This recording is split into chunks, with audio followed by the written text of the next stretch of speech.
who pulled up for a catch-up. It's really here from 947 afternoons. And if you're here, it means you've got taste. Go ahead, enjoy the moment you missed. But don't ghost me. Weekdays 12 to 3 p.m. on 947.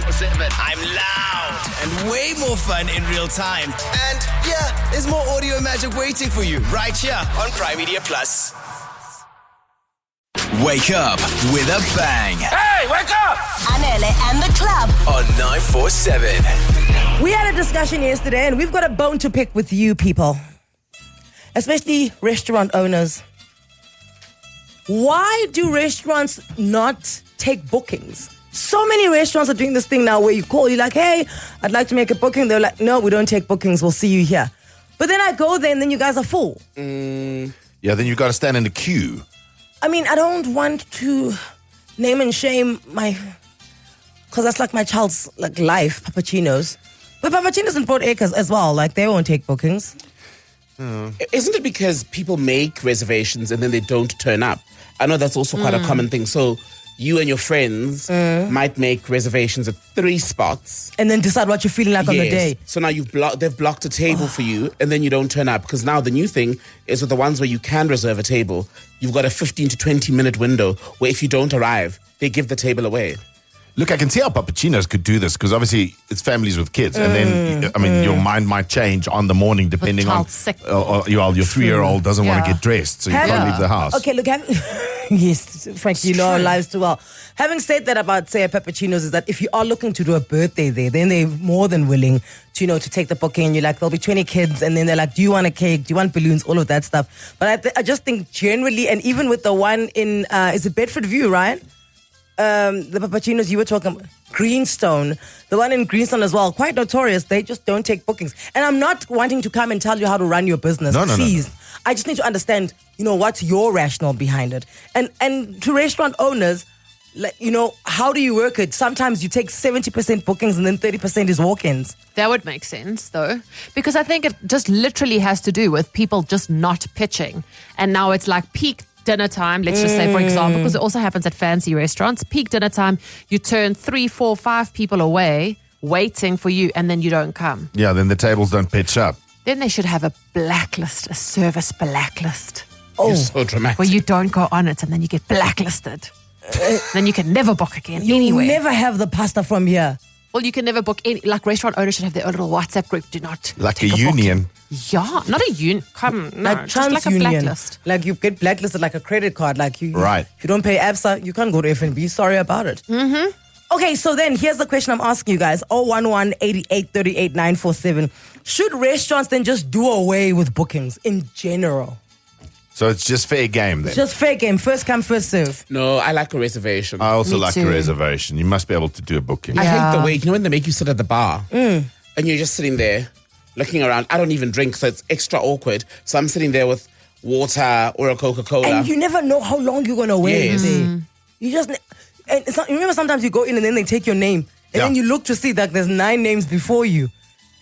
And then they're like, that table over there is paying. And then your whole family stands there looking at that table. Okay, you're paying. Can you go? Yeah, can you give them the mint on the way out, please? And then Nana's sitting eating the ice cream slowly. You're like, Sipping "Finish a it now." coffee. And depending on which restaurant you go to in Sandton, people think you're trading. You're sitting there alone looking around. Huh? Selling your nether I'm- regions. Like, I'm not selling. 084 0000947. You own a restaurant, call us. You also, if you're like a restaurant goer, surely you should have an opinion on this. Do you think that restaurants should just do away with bookings? Yeah. If their concern around booking is the fact that people don't pitch. People have messed it up for everyone, right? And maybe you've got your own local restaurant that you love, right, in your area or whatever, and there's a booking issue, or maybe they don't take bookings, maybe they do take bookings, you never get a spot. I'm telling you now, every time I've called somewhere and they say they're fully booked, if you go there Yeah. at that time that you want to go, they'll make a plan for you. No, but that's not right. This is what I'm saying. That's not how it should work. That's what I'm Then saying. you must That- tell me, come that- through, let's see. That's what I'm saying. Guys, let's just do away with bookings. Hear me out here, guys. Let me lead you. Okay. Do away with bookings and it's just first come, first serve. I do like a booking. What makes you feel special about a booking? You want a table that says reserved? No, then I don't have to stand in a queue, because just now there's a queue. It's the convenience of walking straight into the restaurant, Yes. being taken to my table, and knowing that I'm settled. I think they should keep bookings. We have 2 kids, and do you know how disappointing it is telling your child that you're going somewhere and there's an amazing playground there, for example, for them to play at, and you get there and it's full? I honestly don't think they should do away with bookings. I think they should have a link online and people should just pay a deposit to make a reservation. It is non-refundable if you don't come, and then it will be removed from your overall bill if you do come. You see, I'm liking that theory more and more, because if you have skin in the game, if you've paid 300 rands already, you're gonna make sure that you rock up for your own reservation. Because I think it's very rude to make a booking and not pitch for it, especially because there's waiters there who are banking on those tips, right? So you're messing up the entire order. yeah, the tables are... Look, most of the bookings I've made recently have required that. But here's the issue, is that things happen. Life happens, right? So now at 5 p.m., you've got a booking for 7. 5 p.m., you realize, something's happened, or my car breaks down. I'm not going to make it to the booking, but now I've put 1,000 rand down, and then they keep 50% of that. Is it what it is? It is what it is, bruh. Ruan, good morning. Is other kids messed it up for you? Ruan, good morning. How's it, guys? Hi, Ruan. You say you used to be a general manager for a restaurant. Yes, yeah. And, we also didn't take bookings. But, yeah, so I can't speak for the whole restaurant industry.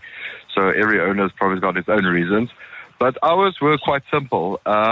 We need to turn over tables as quick as possible. So, because that's how we generate our income. So once we have a reservation, we need to keep that table unoccupied for an hour, hour and a half maybe, so that when the booking arrives, the table is ready. Right. So without having a reservation, we can just turn over tables continuously. That makes sense. So because if you've got let's say I make a booking for 7:30, now at 6 you can't seat someone because you can't rush them away. Yes.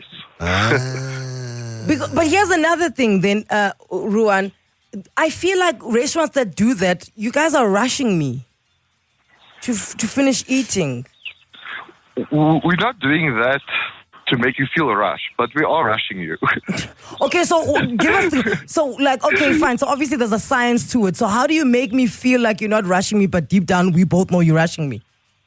So it's got a lot to do with your service, the speed of the kitchen and everything like that. So we need to make sure that you get your drinks quickly, that your food comes out quick, hot, perfect as what you ordered it.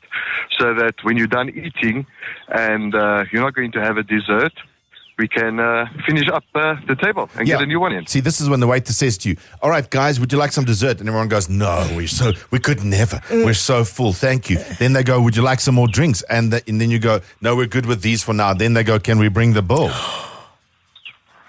Yes, but we do it in a subtle way without being rude. No, you're busy. You're holding the bill behind you. Would you like dessert? No. Well, then here's the bill, says Ruan. I feel like the spirit at the airport is like this. They don't want you to sit down there. No. Keep it going. This is an airport. You've got a flight to catch. You've got a flight to catch. Here are your wings, ma'am. Off you go. Felicia, you in Krugersdorp. You say that your husband has clogged the system. Well, we found a little loophole that's a bit sneaky, yes. We went to a wine farm in Cape Town on our honeymoon, and they told us they were fully booked, unfortunately. So we left, and then he said, he's got an idea. And he phoned him, and he said, he's Mr. Basin. And he had a booking for 12, but we were running a bit late, and he just told him that we'll be half an hour or so late. So we waited in the car half an hour, and then we went back, and he said he's Mr. Basin here for his 12:30 lunch. And they invited us in, sat down, had a lovely lunch, and the waiter that first saw us gave us a bit of a stink eye because he obviously knew that we got a bit of a tip. But, that was one way to get around it. I've done that before, where I call from the parking lot, and you make a reservation, and people are literally waiting there, and you just walk past them because you made a reservation from the parking lot. No, but how does that work? I mean, I don't understand. If the tables are full, they're full. Exactly. Guys, I'm saying to you that it doesn't make sense. Restaurants are weird, bruh. Weird. Exactly. I mean, they said, they were fully booked, which was fair, but we saw there was quite a few tables empty. I suppose maybe they were waiting for people to turn up. But they squeezed us in, and we left before those tables filled. So, yeah, that was just a cheeky way around it. We scored that day. Felicia, it sounds Yes. to me like you've got a little bit of an accent, or is that just me? She British. Are you British? Oh, sorry, I did live in the UK for Okay. a good 15 odd years. So this is that yeah. 007 strategy, MI6 MI6 strategy. Yeah, I I can hear didn't it. even know it was still there. Okay. In fact, no, it's there. And also from now on, we're not going to call you Felicia. We're going to call it F. F. Like M. Yes. And Q. Yeah. Say goodbye now. Back to making your morning. Anele and The Club. I love this show. On 947.